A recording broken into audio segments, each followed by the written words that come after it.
Level 1. The Shestiorka, the Sixer. You're at Level 1, the Shestiorka. You're nobody. You're a kid from a concrete block apartment in the outskirts of Moscow. Your father drinks. Your mother works double shifts at a factory that hasn't paid her in 3 months. The local guys run the neighborhood. They drive black BMWs and wear leather jackets. They eat at the restaurant on the corner where nobody pays. You start doing favors. You carry bags. You wash cars. You stand outside in the freezing cold to watch a door for 6 hours without asking why. They call you Shestiorka. It means sixer, the lowest card in the deck. You're an errand boy. You fetch cigarettes. You deliver envelopes to addresses you've never been to. You don't open them. You don't ask questions. You make no money. You eat whatever they leave on the table after they finish. The older guys don't look at you. To them, you are a tool, a pair of legs that moves when they say move. But this is your audition. Every task is a test. Can you keep your mouth shut? Can you follow orders without thinking? If the police stop you, you say nothing. If they hit you, you say nothing. One wrong word, and you're out. And in this world, out can mean a shallow grave in the woods outside the city. Level 2. The torpedo. The muscle. You passed the test. You kept quiet. Now they hand you something heavier than an envelope. They hand you a weapon. You're a torpedo now. The muscle. When a shop owner stops paying protection, you visit him. You walk in. You break something expensive. A glass case, a mirror, or his hand. The message is clear. Pay, or it gets worse. When a debtor disappears, you find him. You drag him out of whatever hole he's hiding in. You're making money now. Maybe $500 a week. Maybe $1,000 if the work is heavy. But the risk is all yours. If the police catch you standing over a man with a broken jaw, you go to prison. The Brotherhood doesn't send lawyers. You do your time. You keep your mouth shut. That's the code. If you talk, if you give one name, they will find you in your cell. A sharpened toothbrush to the neck while you sleep. Snitches don't survive in Russian prisons. The Brotherhood has men on every block. Level 3. The Bratok. The brother. You've done time. Maybe 2 years. Maybe 5. You sat in a freezing cell in a colony east of the Urals. You ate slop. You slept on a metal bunk. You got beaten by guards and never said a word. You earned your tattoos. In the Russian criminal world, tattoos are your resume. Stars on your shoulders mean you bow to no one. A cathedral on your chest. Each dome represents a sentence served. Every mark on your skin tells the Brotherhood exactly who you are and what you've survived. You're a brat now, a brother, a recognized member. You have a crew of Shestiorkas and torpedoes working under you. They kick money up to you. You manage a racket. Maybe it's a protection circuit where you collect monthly payments from every business in a 5-block radius. Restaurants, kiosks, nightclubs, car dealerships, everyone pays. A taxi company gives you $10,000 a month. A construction firm gives you $20,000. If they refuse, you send a torpedo. If they still refuse, the building burns. You're making real money now, but you're also responsible for your crew. If one of your men gets arrested, you make sure his family is taken care of. You report to your brigadier every week with an envelope full of cash. If the envelope is light, you better have a very good reason. Level 4. The brigadier. The brigade leader. You control a crew of 20 to 50 men. You're a brigadier, a brigade leader. Your territory might be an entire district of Moscow or a whole city like Yekaterinburg. Everything that moves through your territory pays you. The drug dealers, the gambling dens, the legitimate businesses, all of them. You run your operation like a military unit. You hold meetings in the back rooms of restaurants you own. You don't do the dirty work anymore. You give orders. When a rival group tries to move in, you send 15 men in 3 cars at 3 a.m. They handle it. The local police chief gets an envelope every month, $50,000 cash. In return, your men don't get arrested. The building inspector who could shut down your construction fronts gets a new car for his wife. The tax official gets a vacation home on the Black Sea. Corruption is the oil that keeps the machine running. You're pulling in $200,000 a month, but you have enemies. Other brigadiers want your territory. Ambitious brats in your own crew are watching you, waiting for weakness.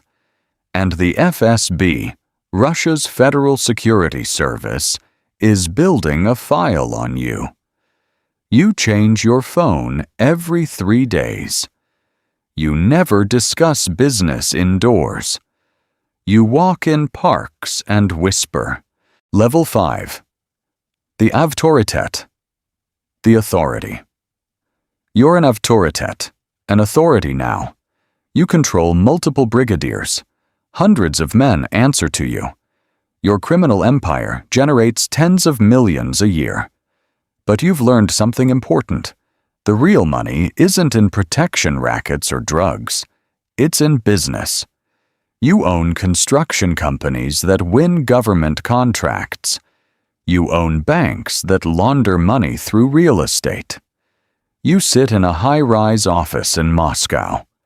You wear a suit that costs $10,000. To the outside world, you're a successful businessman, a philanthropist.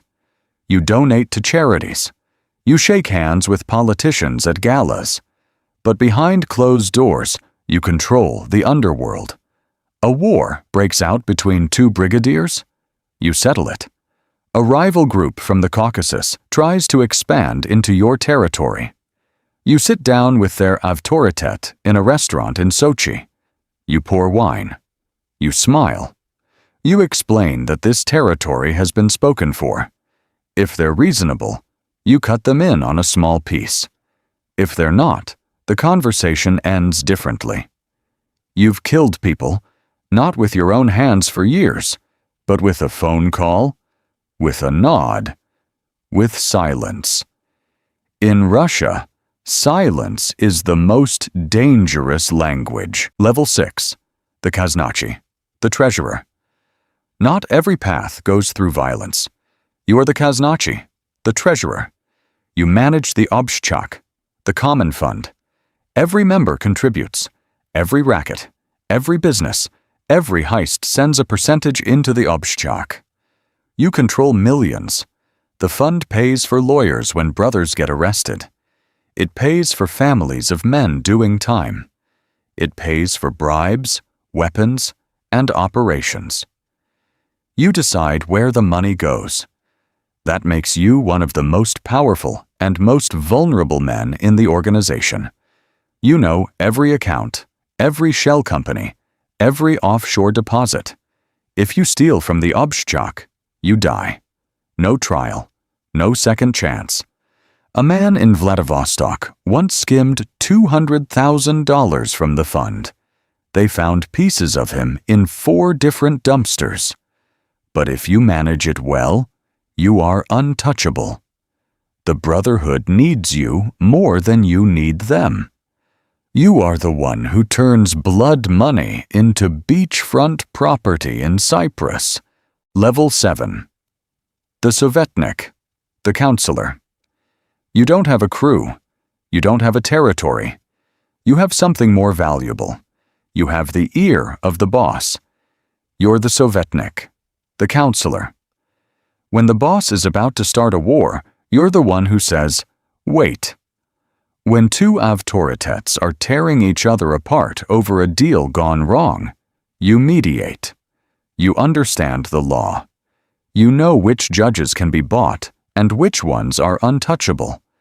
You know which politicians are useful and which are liabilities. You sit next to the boss. You whisper while others shout. Your power comes from wisdom, not violence. The men who carry guns fear you because you carry something far more dangerous: information. You know every secret, every betrayal, every hidden account. If you ever decided to talk, the entire organization collapses. That knowledge is your armor. No one touches the Sovetnik. Level 8. The Vor v Zakono, the thief-in-law. This is the crown. Vor v Zakono, thief-in-law. This title is not given by a boss.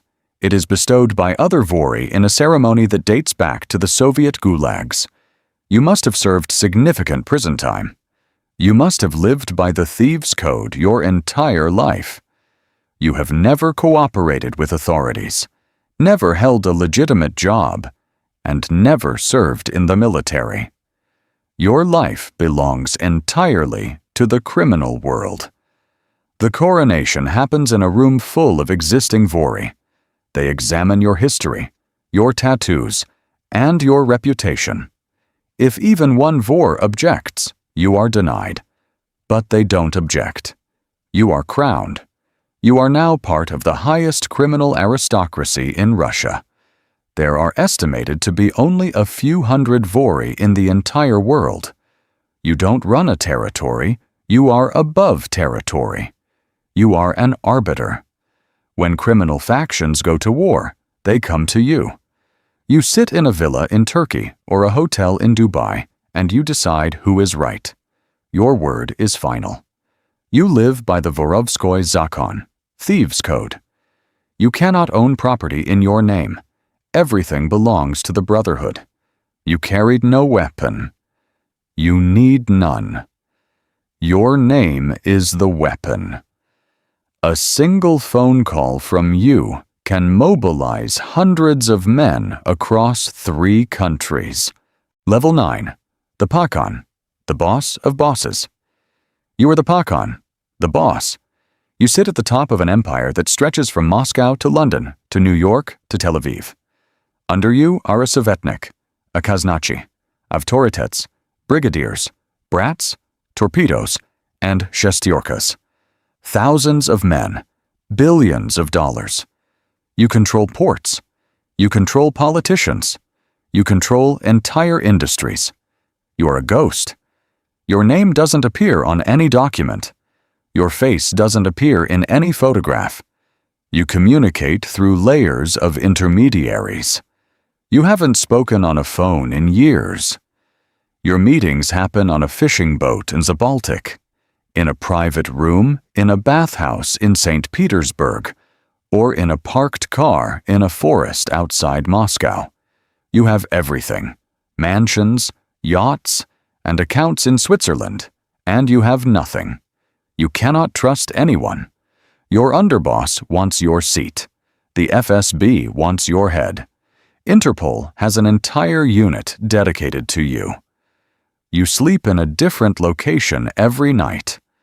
There is no retirement. There is no handing over the keys and walking away.